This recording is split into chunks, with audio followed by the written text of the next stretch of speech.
땅에 미친 농부입니다. 오늘은 화성에 대한 이야기를 좀 해보려고 하는데요. 많은 분들이 토지에 대해서 어렵다는 생각들을 많이 하시는데 저도 한 2년여 동안 땅에 대해서 공부도 많이 하고 임장도 많이 다니고 현재는 권리 분석사로서 많은 토지들을 보고 있는데요. 땅은 정말로 변화무쌍하고 어려운 부분들이 많은 게 사실이라는 것들을 현장에서 많이 느끼고 있습니다. 많은 분들이 땅을 살 때 어려워하는 부분들이 아파트를 매매하는 것보다 훨씬 많다는 얘기들을 많이 해주시는데요. 그런 부분에 대해서는 일반인 분들 뿐만 아니라 많은 서울이나 동탄이나 여러 곳에서 아파트, 상가 등등을 매매만 하셨던 분들이 요즘 들어서 아파트 시장보다 이제 토지 시장의 매력을 느끼고 앞으로 더 큰 먹거리가 있는 시장이 땅, 즉 토지 시장이라는 것들을 많이 깨달으시고 이쪽으로 넘어오려고 하시는 부분에서도 땅이 굉장히 어려워서 내가 공인중개사고 부동산을 오랫동안 했지만 좀 알고 싶다 라는 분들의 문의도 많이 오는데요. 땅이라는 건 어떻게 해야 땅을 잘 볼 수 있을까 라는 궁리를 저도 많이 해봤는데요. 이것은 정말 답이 없는 부분인 것 같습니다. 축구를 가르칠 때 사람에 따라서 배우는 속도가 다르듯이 아마 토지 분야에서도 정말 센스가 있고 여러 가지 복합적인 부분들을 봐야 되는 게 토지이기 때문에 그런 부분들을 잘 종합해서 자기 것으로 만들고 그런 부분들을 계획해 나가고 만들어 나갈 수 있는 분들이라면 토지에 대해서 재미도 느끼고 내가 샀던 것들, 내가 분석했던 것들이 틀리지 않았다는 것들을 시간이 지나면서 확인하면서 정말 재밌는 부분이 토지가 될 수도 있을 텐데 많은 분들이 그냥 주변 지인이라든지 아니면 요즘 같으면 정말 부동산이 아니면 큰 부자가 될 수 없다라는 생각을 하시는 분들도 많이 있는 것 같아요. 그래서 전에 부동산을 통해서 수익을 많이 창출하고 돈을 버신 분들을 보고 또 나름대로의 유튜브라든지 블로그라든지 서적이라든지 이미 성공하신 분들의 그런 것들을 보고 배우기 위해서 많이 공부하고 섭렵을 해서 자기 나름대로의 어떤 가치관과 신념을 가지고 주말이라든지 시간이 날 때마다 현장에 내가 관심 있는 지역, 용인이면 용인, 안성이면 안성, 화성이면 화성 이곳을 가서 어떤 임장 활동들이라는 것을 하시게 될 텐데요. 많은 분들이 또 어려워하는 부분이 임장을 간다고 해서 일반 분들이 이론적으로 공부를 하고 유튜브들을 많이 봤다고 하지만 임장을 간다고 해서 내가 어떤 것부터 시작을 해야 될지 어떤 땅이 진짜 좋은 땅인지 눈에 확 들어오고 그런 것들이 쉽지가 않습니다. 그래서 처음 토지 투자를 하시려는 분들 그리고 한두 번 정도 땅을 사보긴 했지만 어떤 큰 수익이 나지 않았거나 그냥 주변 지인들의 말만 듣고 샀다가 묶여있는 땅들, 묶여버린 땅들이 있다고 많이 하소연을 하시는 분들도 봤는데요. 어떻게 해야 땅이 잘 보이고 어떻게 해야 오를 수 있는 땅이 보일 수 있는지 그런 것들은 그 전철을 밟으신 분들 정말 토지에 대해서 분석을 정확하게 하고 실제로 그 분야에서 전문가로 활동을 하면서 자신의 매매만 하는 것이 아니라 자신의 토지를 사서 정말 큰 수익을 내신 분들의 이야기를 듣고 그분들에게 배우신다면 그래도 본인이 직접 판단하고 결정하는 것보다 훨씬 더 좋은 성과와 그 다음에 큰 수익을 낼 수 있지 않나 이런 생각을 현장에서 상담을 많이 하다 보니까 하게 되었고요. 그리고 일단 땅을 사서 굉장히 내가 잘 샀다라고 느껴질 때가 언제냐면 내가 산 지역의 땅에 대해서 그 인근 부동산에서 땅을 팔라고 연락이 올 때이지 않나라는 생각이 듭니다.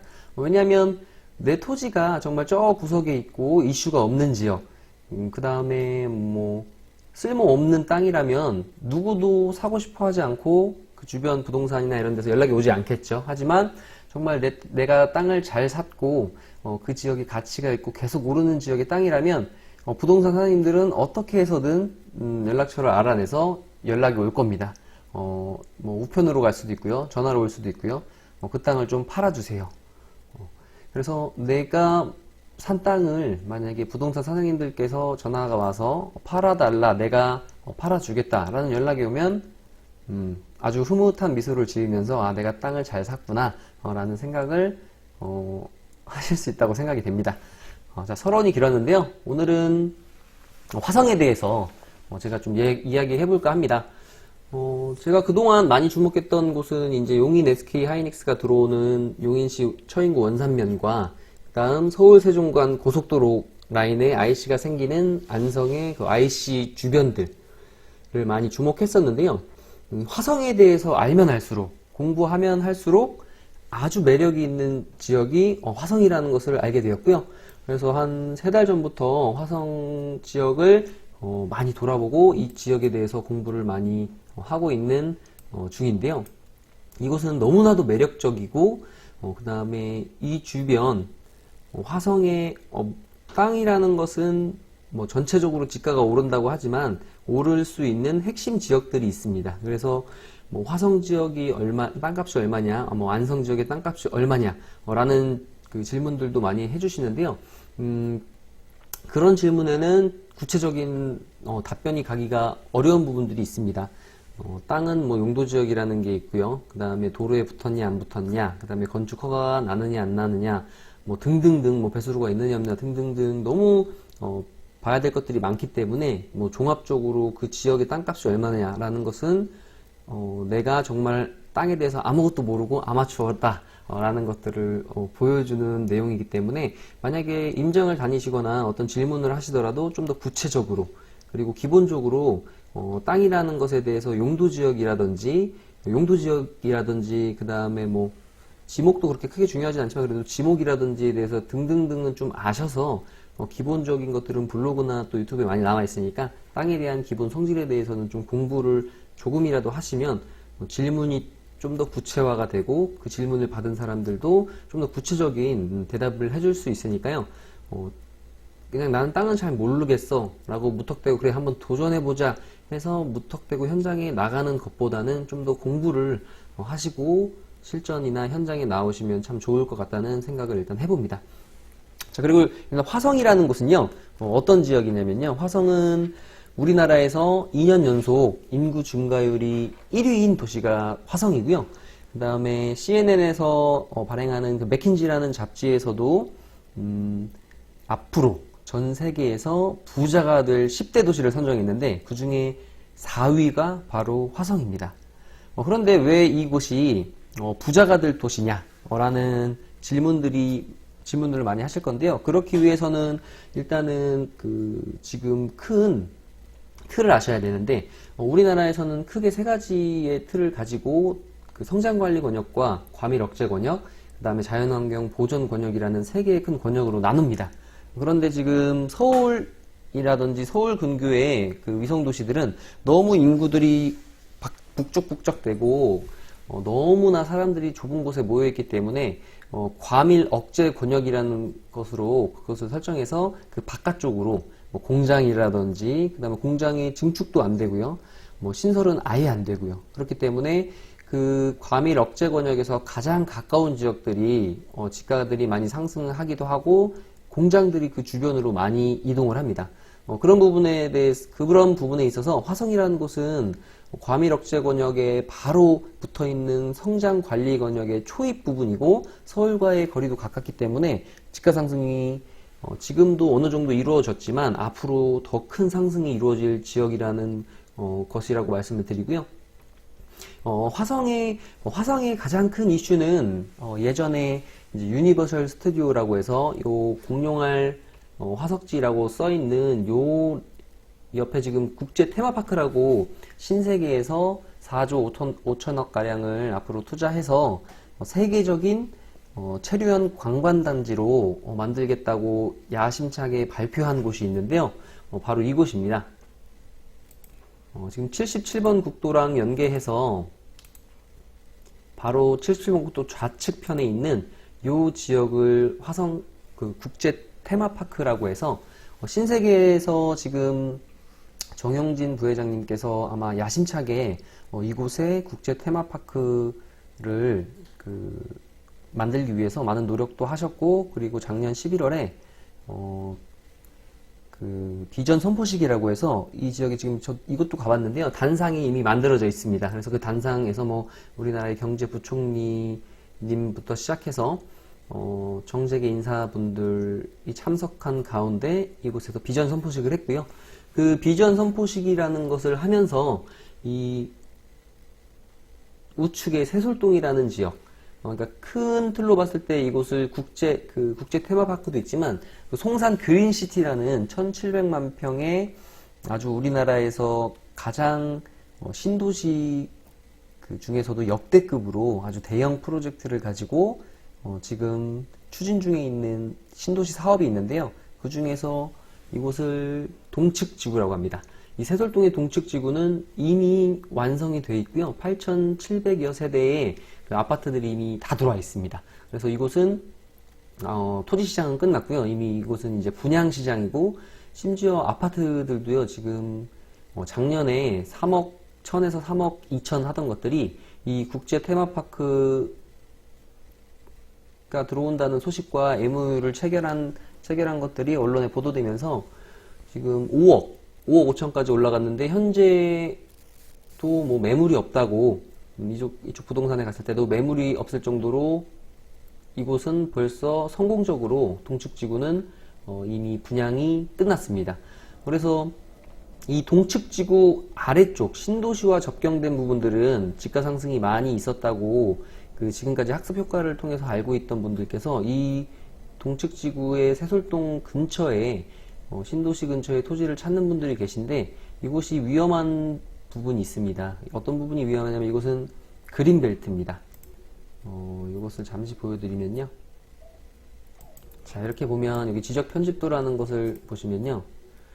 여기에는 이렇게 자연 녹지라고 되어 있는데, 자연 녹지지만 요 서해안 복선전철 라인 안쪽으로 해서 이쪽은 그린벨트 지역입니다. 그래서 이쪽 지역은 들어가시면 안 되고요.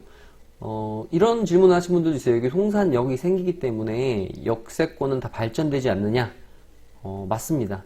역세권 주변에 있는 이런 그린벨트 지역은 땅에 미친 농부도 해제가 될 것이라고 보는데요. 이곳은 해제가 되더라도 어떤 해제가 되면서 어디까지 어떤 지구 단위 계획이라든지 이런 게 잡힐지 모르기 때문에 내가 자칫 잘못하고 이런 곳에 들어갔다가는 수용 처리가 되어버릴 수도 있습니다. 그래서 그런 위험 부담을 감안하면서 들어갈 필요는 없다고 생각이 되고요. 이곳은 지금 이 화성이라는 송산 그린시티라는 큰 틀을 가지고 개발하는 이 지역은 투자할 부분들이 지금 아직은 뭐 무릎 정도밖에 안 됐다고 생각되기 때문에 투자할 지역이 많습니다. 그렇기 때문에 굳이 내가 대박을 꿈꾸면서 위험 부담을 감수할 필요는 없다고 생각이 됩니다. 그래서 이런 땅을 투자할 때는 나의 소중한 돈, 내 전 재산이 투자될 수 있는 부분들이기 때문에 투자를 하실 때는 항상 수익성이 큰 것도 좋지만 안정적으로 투자하시는 것이 가장 좋다고 생각이 되고요. 이 지역 같으면 현재 너무나도 얘기해야 될 것이 많아서 지금 머릿속이 약간 복잡하긴 한데 차분하게 한번 진행해 보도록 하겠습니다. 지금 이 화성이라는 곳은요, 8개의 고속도로와 7개의 철도가 지나가는 곳입니다. 이곳을 첫 번째로 보면요, 가장 유명한 것은 지금 서해안 고속도로가 있죠. 그래서 이 마도 IC 주변, 특히 이 자동차 테마파크 밑에 마도 IC 주변에는 뭐 평일날에도 아주 차량으로 가득한데요. 이곳을 남측지구라고 합니다. 그러니까 자동차 테마파크를 연계로 해서 마도 IC에서 나오면 좌측으로는 사강, 우측으로는 뭐 마도, 그 다음에 남양 뉴타운이 있는데요. 이 남측 지구도 이미 공사가 시작이 되었습니다. 그러니까 될 것이다가 아니라 이미 진행 중인 사업이고요. 그 자동차 테마파크 밑에 있는 185만 평가량의 지금 산업단지가 들어오는데요. 이곳을 4차 산업혁명 지원지구 산업단지라고 합니다. 이곳에는 180만 평이니까요. 지금 평택의 삼성반도체가 120만 평, 그리고 용인 SK 하이닉스가 들어오는 원산면에 127만 평가량이니까 그 규모보다도 훨씬 큰 규모로 우리나라에서도 가장 대기업이라고 할 수 있는 5G와 관련된 기업들이 들어오게 되어 있습니다. 뭐 삼성, 현대, 기아, 뭐 KT, SK 등등 그냥 일반적인 기업이 아니라요. 이 5G와 관련된 산업에 투자하고 그 산업에 공헌하고 있는 이런 산업들이 들어오기 때문에 향후에 이쪽에 들어오게 되는, 물론 공사 인력들도 많이 들어오게 되지만 향후에 이것이 완성이 되었을 때 이곳에서 근무하는 그런 분들도 굉장히 엘리트 분들이라고 말씀드릴 수가 있을 것 같아요. 네, 굉장히 고급 인력 분들이 들어오시기 때문에 이 지역이 굉장히 어떤 엘리트 분들이 들어오기 때문에 굉장히 좋은 인력들이 들어오는 지역이 되고요. 이 지역에 이제 남측 지구가 완성될 때쯤이면 송산 그린시티, 송산 그린시티는 서측 지구가 정말 메인 중에 메인인데요. 이 서측 지구에 들어오는 송산 그린시티에 어떤 분들이 들어가 사실까라고 또 생각을 해봤더니 이런 고급 인력들 분들이 또 많이 사시게 되지 않을까라는 생각을 해봅니다. 지금 요 지도에서 보시면 지금 서측 개발은 아직 시작이 되지 않았기 때문에 동측은 이미 다 만들어져서 성공적으로 이 송산 그린시티 1700만 평 중 동측 지구가 성공적으로 만들어지고 분양이 끝나면서 이 전체적인 송산 그린시티는 이미 성공 가도로 달리고 있다고 볼 수가 있는데요. 거기에 가장 중요한 핵심 중에 하나는 산업단지들도 있지만 도로 교통 여건입니다. 그래서 지금 보면 8개의 고속도로가 있다고 했는데요. 그 송산 그린시티에서의 메인 도로가 되는 것은 지금 평택 시흥간 제2서해안 고속도로가 지나가는 마도 IC 위쪽에 또 고정 IC라고 생깁니다. 그 고정 IC가 교차되는 그 동서간 진입도로라는 것도 이미 개통이 돼서 운행 중인데요. 천천이라는 곳에서부터, 그러니까 비봉 송산간 고시 고속도로라고 합니다. 이 고속도로는 이미 그 수화까지는 지금 연결이 되어 있고요. 그리고 수화에서 나와서 그 시리까지 지금 내려갈 수 있는 시리까지가 개통이 되었고, 그 고정 IC 이후부터 그 화성 테크노밸리가 만들어지는 에듀타운 부분까지 이미 그 지금 지도를 보시면 위성 지도에서도 보이겠지만 이미 벌써 도로를 뚫어놓고 시작하는 곳입니다. 이렇게 보시면 이렇게 여기까지 이미 개통이 다 됐고요. 여기서 양로 IC 나와서 이 도로를 타고 쭉 가면 이것도 이미 개통이 되어 있습니다. 그래서 이곳에서 이렇게 내려와서 뭐 시리 쪽으로 홍정리로해서 이렇게 마도로 가는데요. 이 구간이 지금 여기까지는 이미 들어와 있습니다. 이곳까지는 공사가 되어 있고요. 이 동서간 진입도로까지는 아스팔트 포장은 다 되어 있고, 여기서부터는 이제 시멘트 포장이 이렇게 되어 있어서 지금 현장 공사 차량들, 덤프트럭들은 이 길을 이용해서 계속 왔다 갔다 하고 있더라고요. 그래서 이 서측 지구가 메인이 될 텐데요. 이 서측 지구는 간석지라고 합니다. 그래서 이 간석지는 뭐냐면 요 시화호 요 라인을 이렇게 막으면서 물이 자동적으로 빠져나가면서 이제 땅이 된 곳인데요. 가보니까 형도까지 또 얼마 전에 가봤는데 이제 보니까 물이 빠져서 바닷물이 빠진 곳이라 그런지 이제 소금기들이 많이 있더라고요. 그래서 지금 형도 이 부근은 이제 마리나 리조트라고 해서 아마 이쪽이 그 시흥도 그렇고요, 뭐 거북섬, 반달섬에서 이 라인을 세계적인 스포츠 해양 스포츠 관광단지로 또 조성할 계획들을 가지고 있습니다. 그래서 이곳은 국제 테마파크랑 연계해서 국제 테마파크, 신도시, 그리고 공룡월 화석지라는 이 천혜의 자연 경관을 또 가만둘 리가 없겠죠? 가만둘 일이 없겠죠? 그래서 신세계에서 국제 테마파크를 만들면서 이것도 자연 환경을 건드리지 않으면서 이 테마파크랑 연계해서 많은 다리들이라든지 뭐 출렁다리라든지 이런 것들이 생기면서 이곳을 산책을 할 수 있고 어떤 자연 환경을 관광할 수 있는 천혜의 또 자연 휴양 관광 단지가 될 것 같습니다. 그래서 이 송산 그린시티에 사시는 분들은 앞으로 너무 좋을 것 같아요. 이곳에 해양 스포츠부터 시작해서 바다 전망, 그 다음에 뭐 뒤쪽으로는 산도 있고요. 그 다음에 도로가 잘 되어 있고요. 그 다음에 국제 테마파크라든지 너무 살기가 좋은 지역으로 바뀔 것 같습니다. 그래서 지금 전체적으로 이 송산 그린시티 전체를 봤을 때 이쪽은 서측 지구, 이쪽은 동측 지구, 이쪽은 남측 지구로 지금 개발 중에 있는데 그 중에서 그럼 가장 핵심이 어디냐 라고 물어보신다면 당장 여기다라고 말씀드릴 수 있는 부분은 지금 이 남측 지구라고 볼 수 있을 것 같습니다. 남측 지구는 이미 차량 소통도 많고요.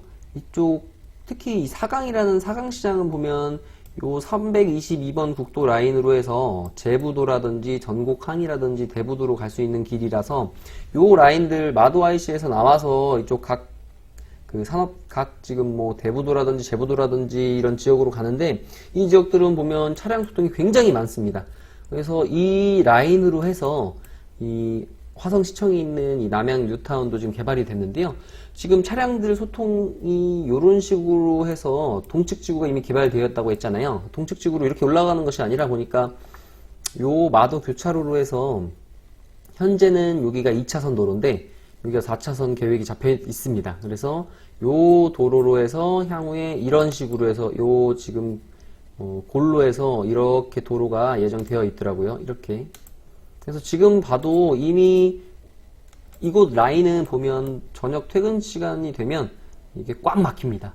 왜냐면 누가 봐도 뭐 동측지구라든지 지금 이쪽에 원룸이라든지 주거시설이 많지 않기 때문에 시흥이라든지 안산으로 가시는 분들도 아직 많은 것 같아요. 이 동측지구 송산 이 새솔동 같으면은 좀 아파트가 분양이 다 끝났지만 굉장히 값이 많이 올랐기 때문에 입주는 많이 아직 하지 않았더라고요. 투자로서 사놓으신 분들도 많은 것 같아서 아마 이 77번 국도를 타고 새솔동에 거주하시는 분들도 있겠지만 이쪽으로 넘어가서 안산이라든지 시흥으로 가시는 분들도 워낙 많기 때문에 누가 봐도 뭐 이쪽에서 근무를 하시고 이렇게 돌아가는 것보다는 이렇게 질러가는 것이 낫기 때문에 지금은 이 남측 지구의 요 도로 라인이 굉장히 메인이고요. 이쪽은 땅이 많지도 않더라고요. 그리고 가격이 그래도 조금 오른 부분도 있습니다. 그래서 이쪽이 굉장히 유망하고요. 나중에 4차 산업 혁명 지원 지구 산업단지에서 보면 이렇게 또 공단 사거리가 있습니다. 요 사거리에서 앞으로 이게 공장 분양이 되고 이쪽에서 향후에 나오는 인력들, 그 다음에 나중에 분양이 되기 전에는 이 공사하시는 분들 그 인력들이 다 이쪽으로 쏟아져 나와서 이 마도 IC를 타고 어디든지 가든지 하기 때문에 요 라인도 굉장히 투자 가치가 있는 지역들인 것 같습니다. 여기에 더불어서 이 남측 지구에서 또 이슈 중에 하나가 이렇게 지금 흐릿하게 점선으로 표시된 지역이 있죠. 이곳이 유보지라는 곳입니다. 그래서 지금 이곳에서 토석을 채취해서 여기서 나온 흙, 그 다음 이런 것들을 전부 이쪽 지형이 좀 단단하지 못하다 보니까 전부 트럭이 쉴 새 없이 실어 날르면서 이쪽에 붙고 있는 것들을 현장을 볼 수 있었는데요. 향후에 요게 이제 토석을 채취하고 흙을 다 퍼내서 평평해진다면 이곳을 나중에 또 가만 놔두진 않을 것 같아요. 왜냐면 아까 보여드렸다시피 이 송산역 주변으로 해서 이쪽이 전부 다 그린벨트이기 때문에 요 라인입니다. 이 서해안 복선 전철 지금 공사 이게 지도에도 잘 보이네요. 요 서해안 복선 전철 라인을 기준으로 요렇게 해서 지금 보면 이 뒤쪽도 이미 어느 정도 이렇게 지금 지어지고 있는 라인이 보이시죠? 요 라인으로 해서 이쪽은 다 그린벨트이기 때문에 땅이 많지가 않습니다. 그렇다고 해서 이 322번 국도라는 이 큰 대로를 사람들이 지나가기가 쉽지 않을 것입니다. 그래서 요 라인에 아마 이 유보지를 가만 놔두진 않고 화성시에서도 어떤 개발 계획을 가지고 있거나 개발을 당연히 할 것 같고요. 그래서 이쪽 남측 지구의 메인이 지금 요 도로 라인이 있고요. 그 다음에 요 유명한 4강리 4강 시장이라고 있는데 마도보다는 지금 현재로서는 4강 이쪽이 많이 발전이 되어 있습니다. 이쪽에 뭐 큰 빌딩들도 있고 4강 시장도 있고 농협도 있고 많이 몰려 있는 부분들이 요 4강인데요. 요 4강을 통해서 앞으로 또 서측지구 조금 시간은 걸리지만 유망한 곳들이 있다면 이렇게 이 305번 지방도라든지 4강에서 독지리로 가는 길이라든지 좀 더 시간이 걸리겠지만 고포리로 가는 길이라든지 이 도로에 붙은 땅들은 굉장히 매력이 있겠죠. 근데 이 고정리 쪽에선 좀 주의해야 될 부분이 이제 도로들이 어떻게 될지 나중에 향후에 아마 곡선화되어 있는 부분들이 좀 직선화가 되고 그 다음에 일부 뚝이라든지 뭐 고가로 갈 수 있는 도로들이 날 수도 있기 때문에 그런 부분들은 잘 신중하게 생각을 해보셔야 됩니다. 그래서 서측지구에 대한 내용은 다음 편에 좀 더 구체적으로 설명을 좀 드리도록 하겠습니다. 감사합니다.